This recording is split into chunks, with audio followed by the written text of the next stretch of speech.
വചനജായ വചനജായ വചനജായ വചനജായ.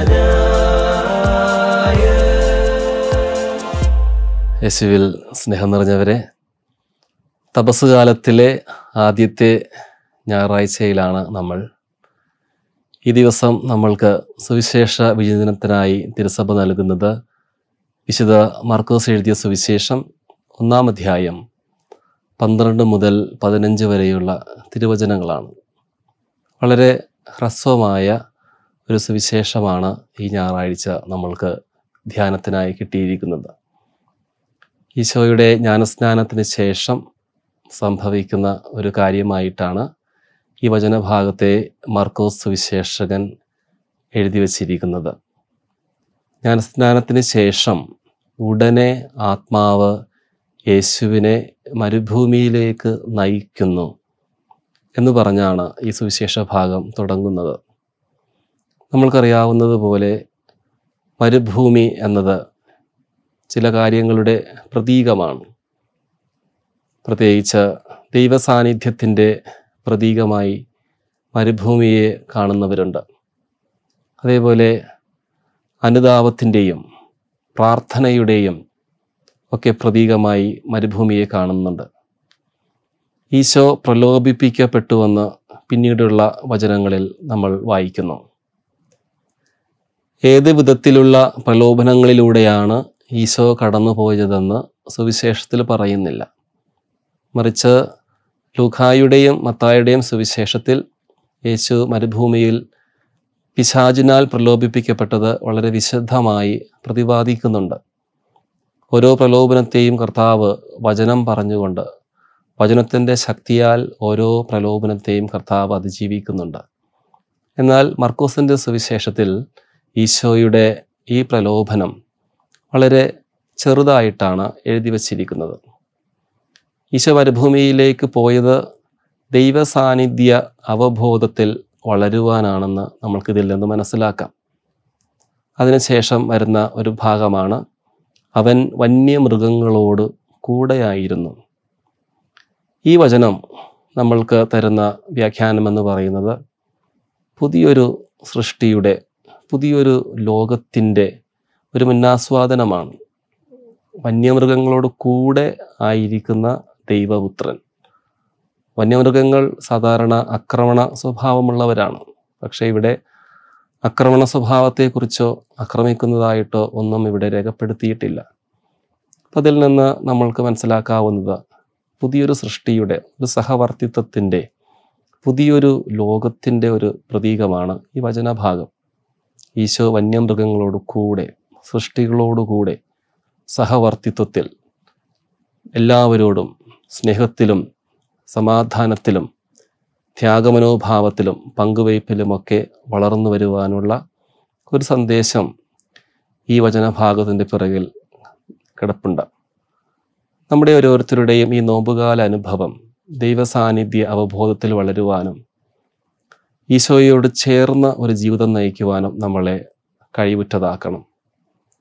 നമ്മുടെ ജീവിതത്തിൽ ദൈവത്തിന് 1-ാം സ്ഥാനം കൊടുത്തുകൊണ്ട് പ്രാർത്ഥനയിൽ കർത്താവിൻ്റെ സ്വരം കേൾക്കുവാനുള്ള വലിയൊരു ദിവസങ്ങളിലൂടെ ആയിരിക്കണം നമ്മൾ കടന്നു പോകേണ്ടത് ഈ നോമ്പുകാലത്തിൽ. ഈ വചനഭാഗത്തിൽ നമ്മൾ ശ്രദ്ധിക്കേണ്ട മറ്റൊരു വാചകമാണ് ദൈവദൂതന്മാർ അവനെ മരുഭൂമിയിൽ ശുശ്രൂഷിച്ചു വന്നത്. അപ്പോൾ ഈശോയുടെ ഈ മരുഭൂമി അനുഭവത്തിൽ മർക്കോസ് സുവിശേഷകൻ അവതരിപ്പിക്കുന്ന യേശുവിൻ്റെ മരുഭൂമി അനുഭവത്തിൽ 2 സാന്നിധ്യങ്ങളാണ് നമ്മൾ കാണുന്നത്. ഒന്ന്, നേരത്തെ പറഞ്ഞ വന്യമൃഗങ്ങളുടെ സാന്നിധ്യം. രണ്ടാമത്തെ സാന്നിധ്യം സ്വർഗത്തിൻ്റെ സാന്നിധ്യമാണ്, ദൈവദൂതന്മാരുടെ സാന്നിധ്യം. അങ്ങനെ ഒരു പറുദീസ അനുഭവം കൂടി ഈ വചനഭാഗത്തിൻ്റെ പിറകിലുണ്ട്. വന്യമൃഗങ്ങളോടൊപ്പം ദൈവദൂതന്മാരോടൊപ്പം പ്രാർത്ഥന ചൈതന്യത്തിൽ വളർന്നു വരുന്ന അനുതാപത്തിൻ്റെ സുവിശേഷം പ്രഘോഷിച്ചുകൊണ്ട് ദൈവത്തിൻ്റെ വഴിയിലാകേണ്ട ആവശ്യകതയെക്കുറിച്ച് ഇവിടെ കർത്താവ് തന്നെ പ്രഘോഷിക്കുകയാണ്.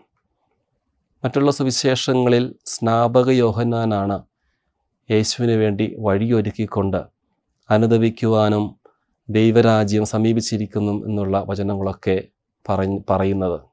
പക്ഷേ ഇവിടെ അതിൽ നിന്ന് വ്യത്യസ്തമായി ഈശോ തന്നെയാണ് ദൈവരാജ്യത്തെക്കുറിച്ച് പ്രഘോഷിക്കുന്നതും ദൈവരാജ്യം സമീപിച്ചിരിക്കുന്നു അതിനുവേണ്ടി തയ്യാറാകുമെന്നുള്ള ആഹ്വാനം ഈശോ തന്നെ നമ്മളുമായി പങ്കുവയ്ക്കുകയാണ്. തൻ്റെ ഔദ്യോഗിക ജീവിതത്തിൻ്റെ അല്ലെങ്കിൽ തൻ്റെ പരസ്യ ജീവിതത്തിൻ്റെ തുടക്കത്തിലും ഒടുക്കത്തിലും കർത്താവിന് പരീക്ഷണമുണ്ടാകുന്നുണ്ട്.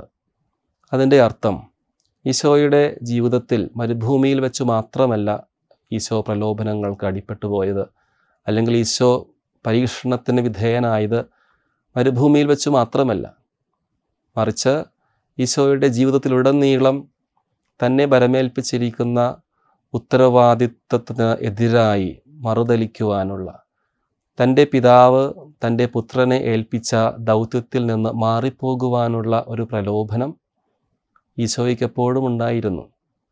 ഈ പ്രലോഭനങ്ങളെയും പാപവഴികളെയും കർത്താവ് ജയിച്ചത് പ്രാർത്ഥനയിലൂടെയും ഉപവാസത്തിലൂടെയും പരിത്യാഗത്തിലൂടെയും ഒക്കെയായിരുന്നു.